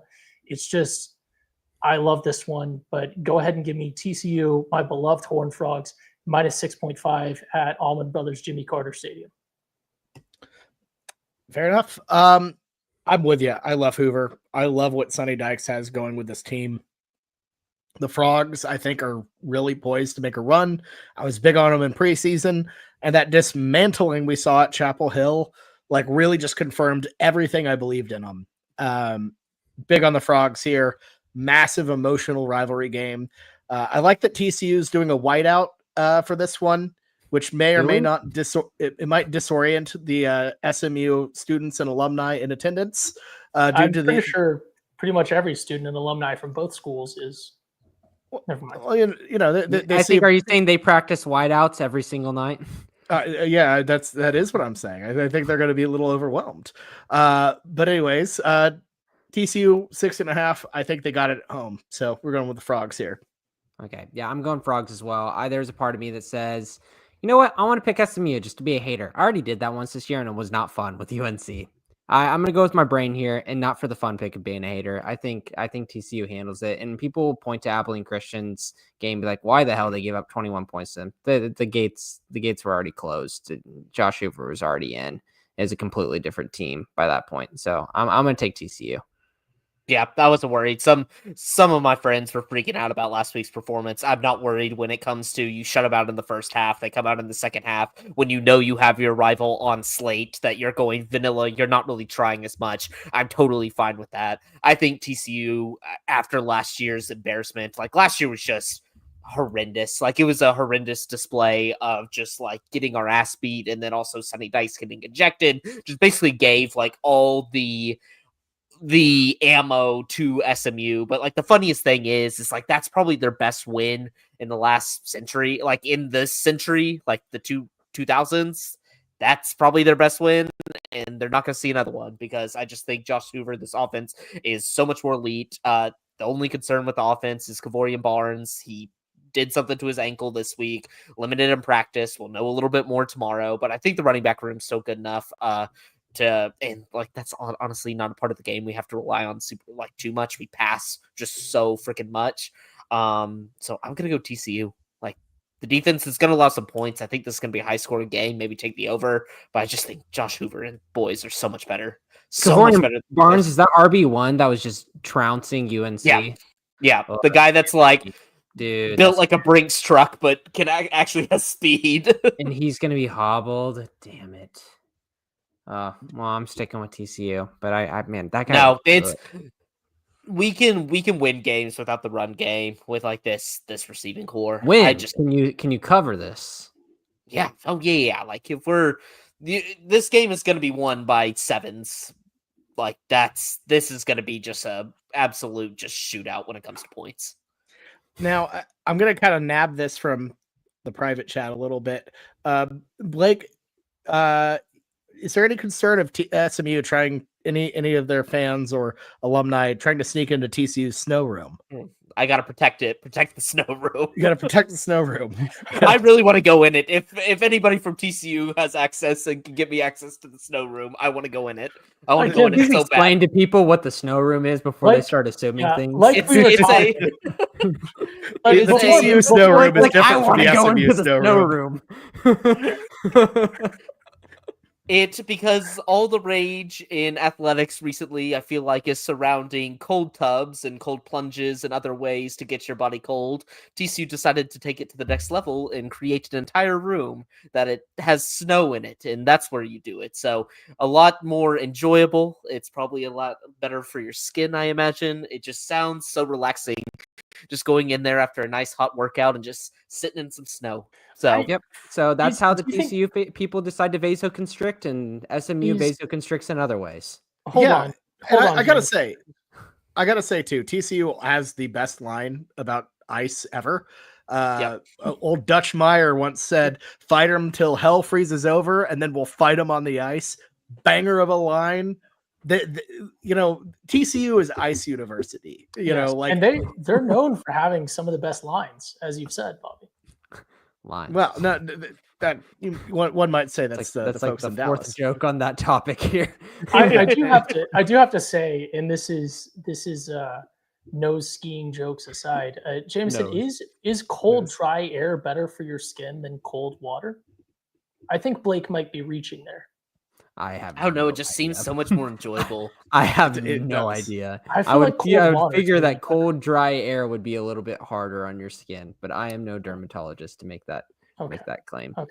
I was just curious. Yeah. So Blake, what are you? So Texas Tech is wearing an ice themed jersey this weekend. Is that trudging on your territory here? No, I'm not. I didn't even know that. I'm not concerned with. Lion doesn't concern himself with the sheep. Like this is. I don't concern myself with Texas Tech and what they're doing. They'll do their weird Patrick Mahomes alternates and other weird little things with their quarterback that got them to about 500. That is an accomplishment for Texas Tech. I will give them that. So. You're talking about the best statistical quarterback in the country right now, right? No, are you talking about Heisman winner, Big 12 champion, and college football national champion Patrick Mahomes? I am. Because he has Ty. Like you wouldn't be doing all this fanfare over a guy if he hadn't done such things. Like that would be insane. No, I mean that would be like retiring the jerseys of two players that their biggest accomplishment was losing in the Alamo Bowl to BYU. But anyways, I digress. Let's move on to the biggest game of the week, the one that everyone is excited to talk about. We actually are this time. It's the Auburn Tigers, 22nd in the country, 2-0, heading to Norman. Oh, I have been awful on these graphics. Auburn's 3-0. They're heading to Norman to take on the 3-0 Sooners.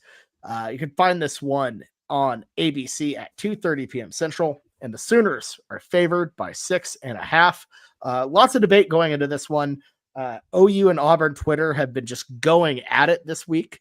which has been very fun to watch, and especially not being embroiled in the middle of it all. I don't know. Blake, what's your read on this? Yeah, my read is this is going to be one of the most entertaining games of the year. This is going to since I've been saying it for weeks. I've been saying in the preseason, feel like I bring up this game every single week. One of these fans is going to absolutely lose it when they lose. And which fan base do I think that will be? I think it's going to be the Auburn Tigers. I've been really impressed with what I've seen from OU. Like, they just seem so fundamentally sound. Mateer is such a fun quarterback to watch, even though his sidearm thing really bothers me. But beyond that, just like looks great. Goes into a Temple team. Like, I don't think Temple's any good, but just beat them and played a good game and like got out of there. It's like, that's what I've been wanting to see from OU the last few years, where it seems like there's little to no consistency with the team. It seems like Mateer has kind of settled the ship.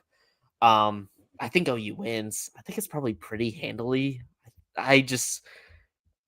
Jackson Arnold, I'm glad. I can't wait to watch this, just because the moment now that pressure is ramped up on him, this guy has shown that he cannot deal with pressure to save his life.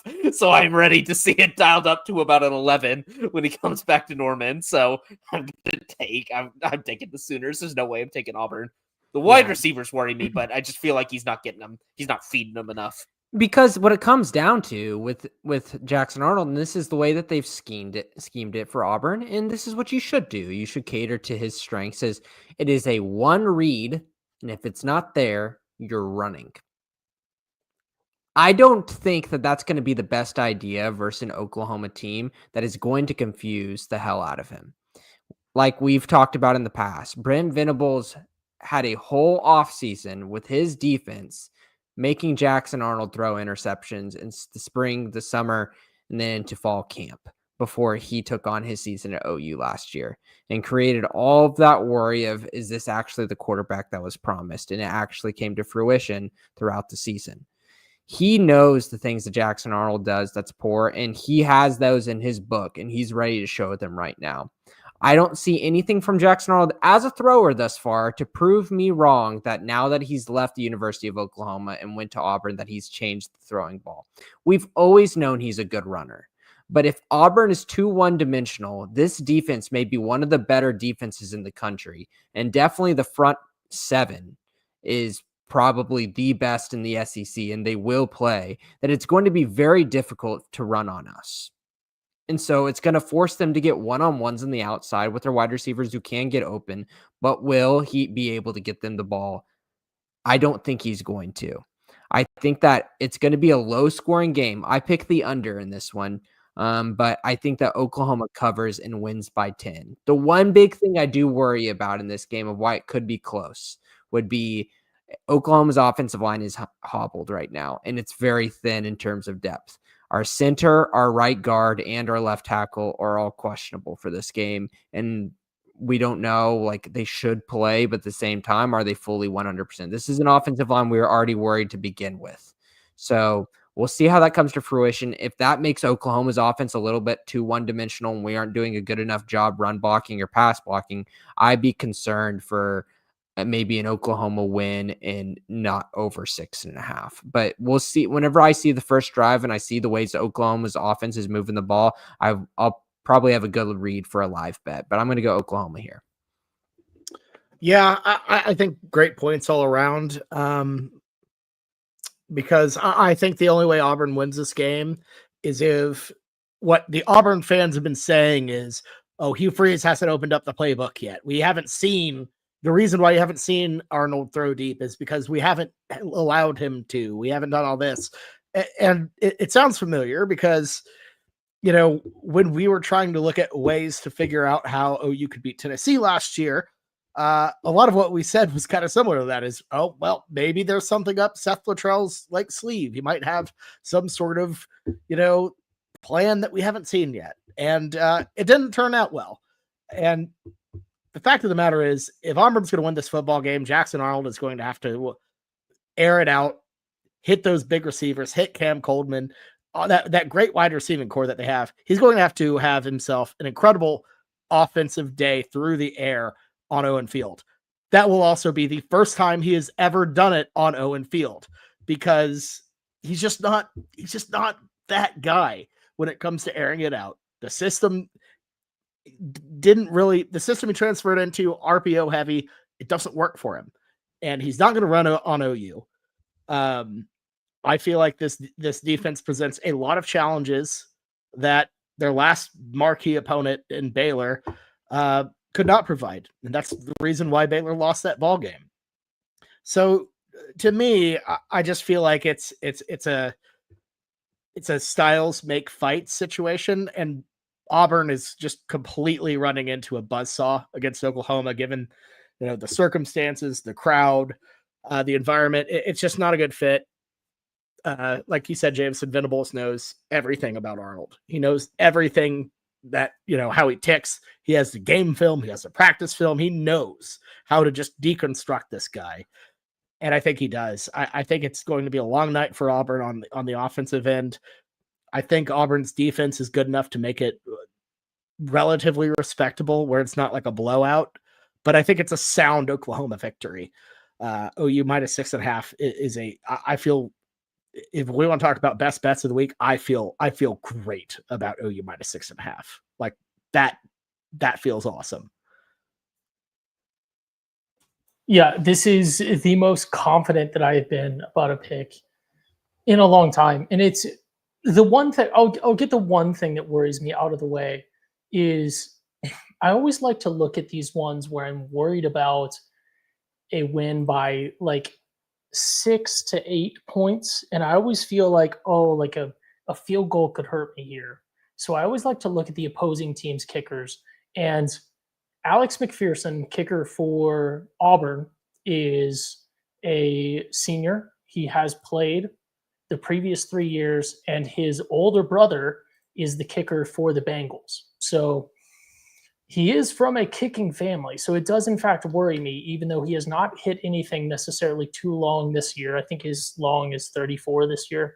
I'm not going to dig into the stats further. So that does worry me that they have a guy that he's got those kicking genes, like a racehorse for kicking. So that does worry me. I think he had another brother that kicked for Louisiana Tech as well, it looks like. So guy knows how to kick.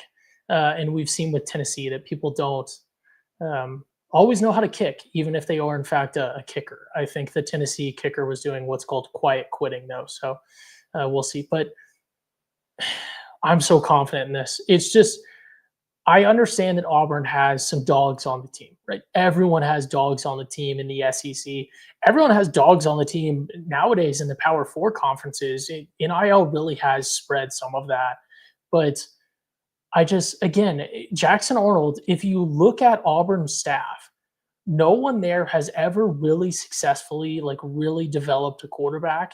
And I understand that he has been excellent so far. And I'm not trying to hater pick Jackson Arnold like I'll hater pick some other quarterbacks, but he has the talent and he needs someone to develop him.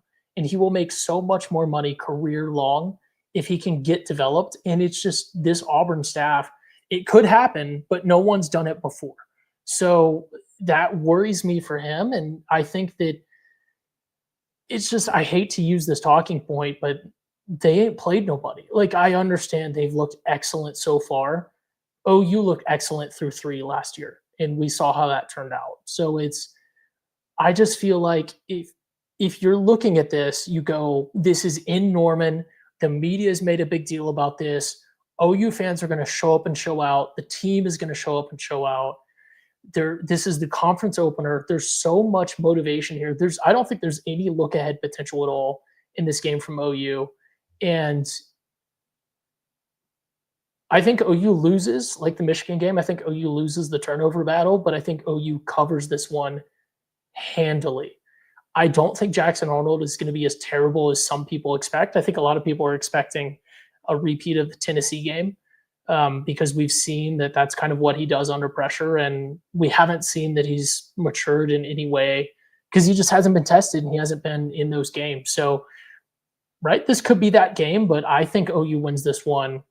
But I think if this game were played in November with the exact same teams, I think people would know enough about these teams that this would be a 14.5 point line. Go ahead and give me my beloved Sooners, -6.5 all day in this one. I think OU is going to get up by a touchdown, get up by 10, and continue to grind this one out. I think it's going to be an easy cover, and people are going to start to pay attention to our Oklahoma Sooners after this game. So go ahead and give me the Sooners. Like I talked about with South Carolina, this Auburn team is one of those sacrificial lambs being hyped up by the media so that they seem better than they are when they get eviscerated by one of the chosen few, the blue bloods like OU, that it makes this seem more legitimate than it is, because this Auburn team is they're going to be working normal jobs with all of us pretty soon after this one. So go ahead and give me the Sooners. I want to bring up a point that you said that I really like. If OU gets out to an early lead here, this one gets out of hand easy, because if Jackson Arnold is forced to throw the ball, move the ball down the field, like if you can't just chew clock and matriculate your way down the field, you're lost. You're just not going to win. That's an elite ball knowledge reference. The matriculate down the field. I will say too, I forgot to mention this one. People have hyped up, obviously OU's running is a problem, and people have hyped up Auburn's run defense. And I'm not going to play they ain't played nobody thing, but I think it was Josh Pate that had this on his episode earlier this week. But if you look at teams that have allowed 4 yards or less per carry, which Auburn is right in there, and Auburn's near the top, but teams that have allowed 4 yards or less per carry this season, it's something like 45% of teams so far. Like, we just don't have a sample size big enough to really know what these defenses are. So I just don't know that I believe in this Auburn defense as much as I believe in this OU defense as well. Because again, like Auburn has not played a Power 4 opponent yet. You say anything you want about Michigan, like Bryce Underwood may very well win a Heisman in the next couple of years. It's not going to be this year unless something wild happens. But OU has played some real talent, and I just feel like you know what you're going to get from this OU team. So wait, Auburn has played Power 4 teams. Yeah, team. I mean, no, you have the SEC, Baylor, the Big Ten, the ACC, and the American. All right. No, I did forget Baylor. That was not bad. That wasn't bad. I did forget Baylor. Well, it's time for I usually say our favorite pick of the week, but it's time for 3 of y'all's favorite pick of the week. Why aren't the brakes working? Because I cut the brakes! Wild card, bitches! Yeah!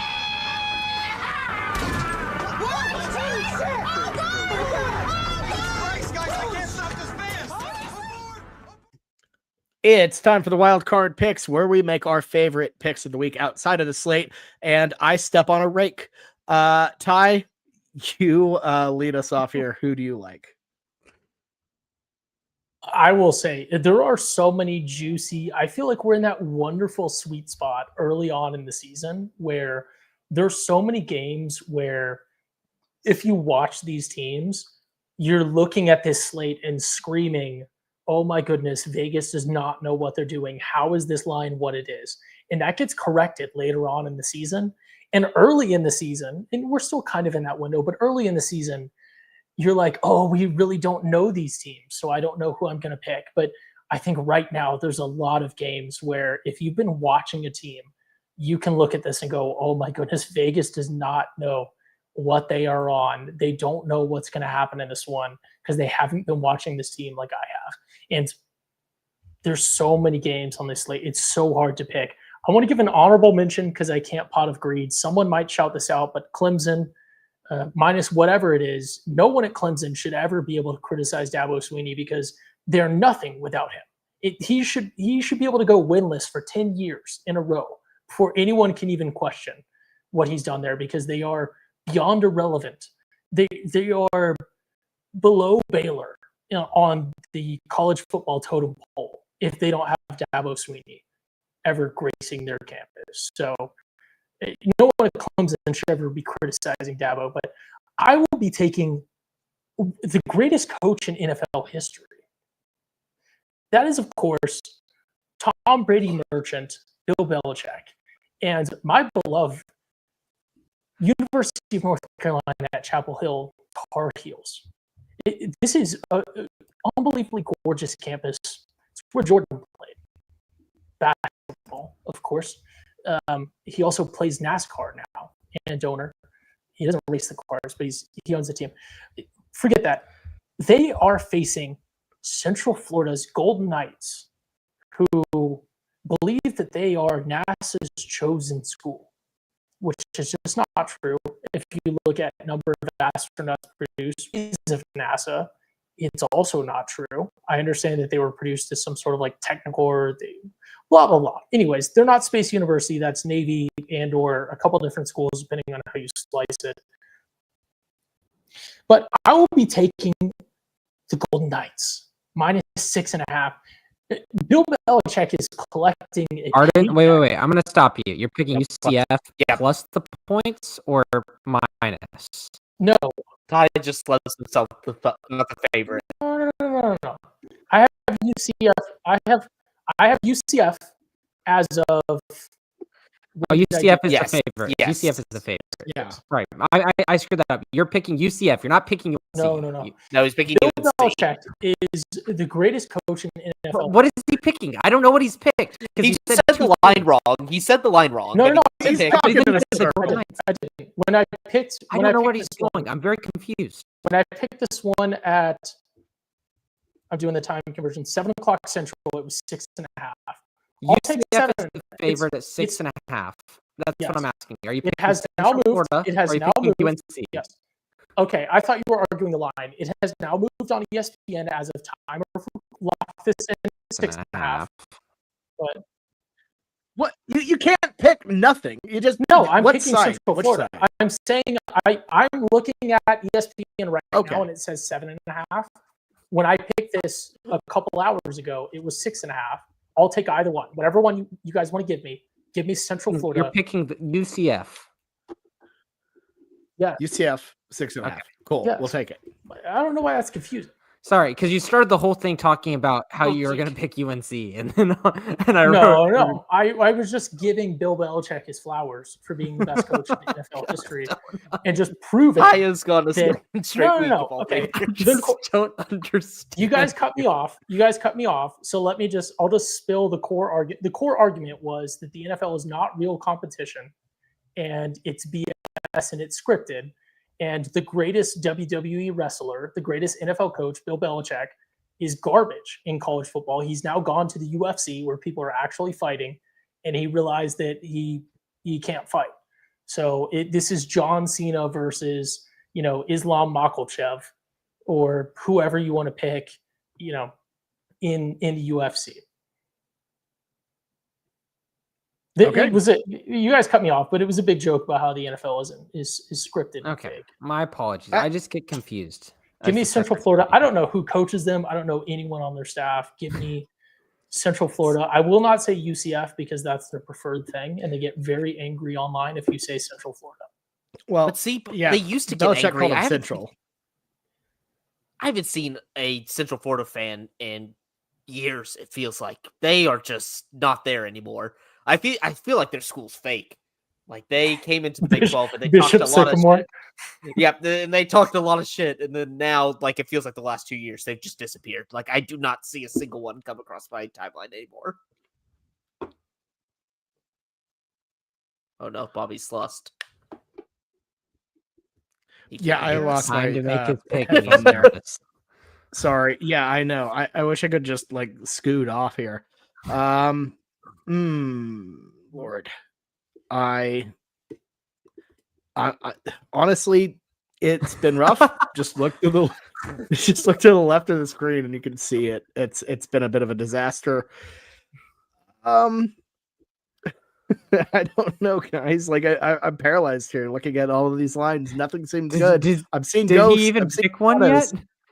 Well, no. I think maybe part of the problem has been I usually wait until showtime to pick one, and that I do that every week, Bobby. I literally have to do it on the fly because y'all choose all my picks, so I do it in less time than you have to.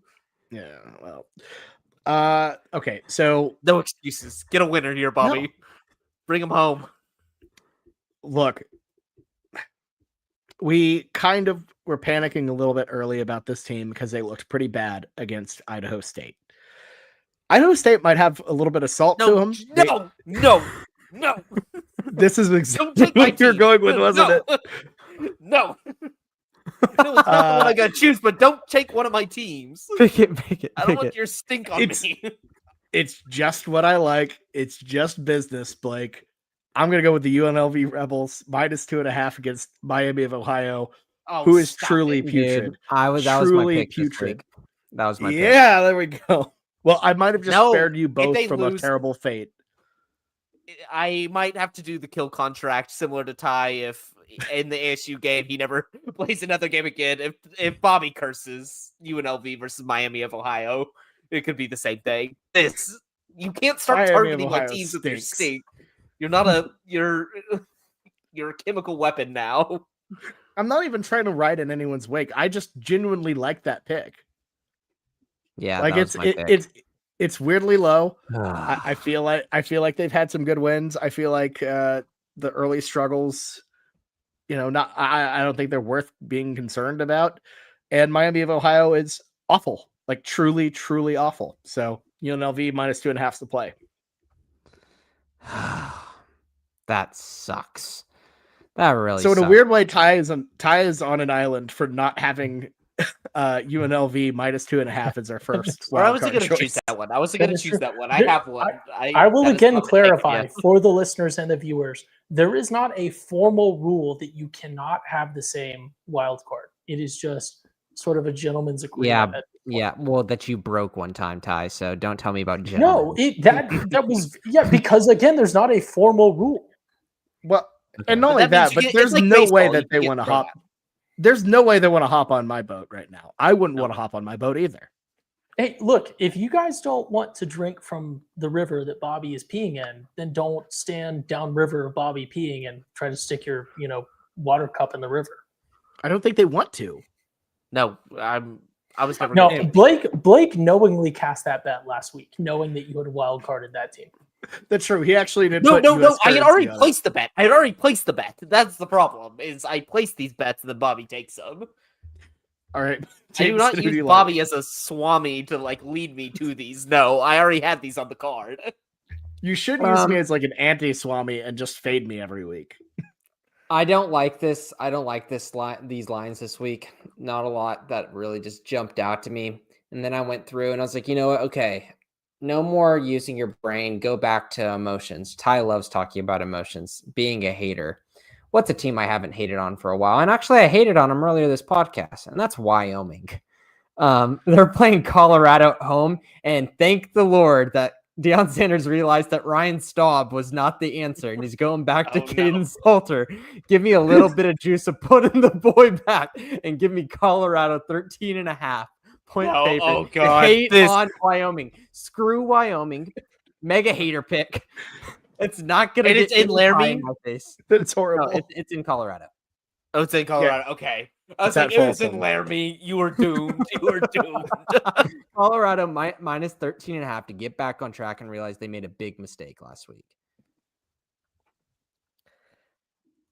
I just refuse to choose any game with Wyoming in it. They're a tricky team. That I hate that team. Over and that's why I know. Why I want to because they screw. Not just you hate them, but because they screw you in moments like this, and so you're putting yourself in one of those moments once again to get screwed. So be it, but it'll feel really good when it works. I'll say for my pick, shout out to my boy Wilson that asked if we were picking this game this week. I knew it wasn't going to be on the slate, but I feel like I have to include it because it is kind of dirty. I'm taking us to Friday night, 6:30. Oklahoma State, Mike Gundy versus I thought Tulsa. About this one. Insanely low line for what we've seen in the past.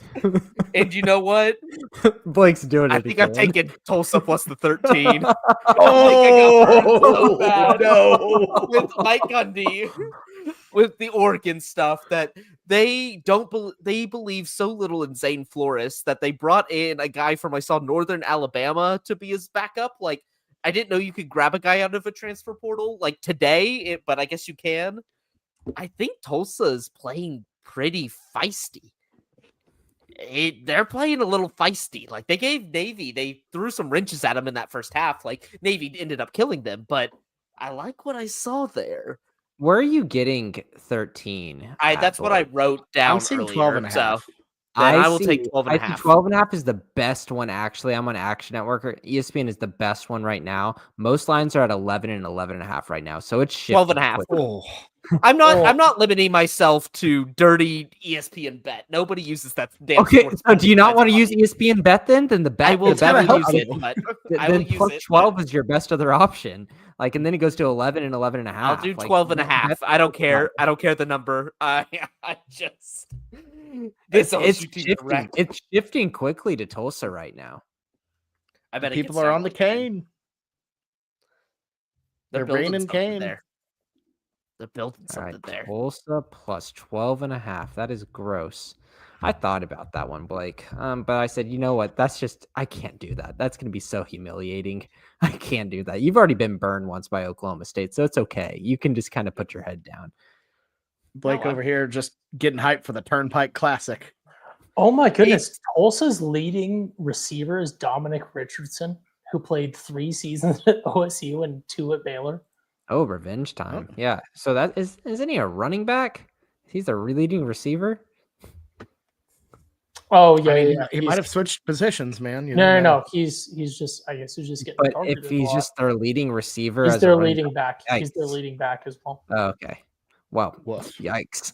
Well, I wish you the best with that one, Blake. If you just look at the analytical profile of OSU, like with an FCS game, I know they've only played 2 games and one of those was a big blowout. It's bad. There's not a single good. There's not a single good metric out there. 9-3 with a span of 3 games or 2 games, right? But they played an FCS opponent. Yeah, UT 2. Martin and only beat them by 20. Yeah, that of course their analytics are going to look bad because they got 69-3 in 50% of their games. It's bad. I'm not trying to talk too much for OSU. I don't know if I'm going too much analytics. By the eyeball, it looks really bad, but Tulsa, it's just everything's bad. It's everything. Tulsa's a piece of work too. So I wish you the best. Yeah. Well, that's an interesting pick to end us off here, but look, another great week of the weekend spread. We've got a long time, so I don't think we need to meander about it, but great work as always. We'll be right back on Sunday to recap the Oklahoma Auburn game here on the Schooner Pod. And next week, week 5, going to be a banger. Alabama, Georgia, Penn State, Oregon, some massive helmet games. Super, super pumped about it. So we will see you next Wednesday at 8:30 p.m. Central to talk about those games. But until then, enjoy your weekend and good luck out there, everyone.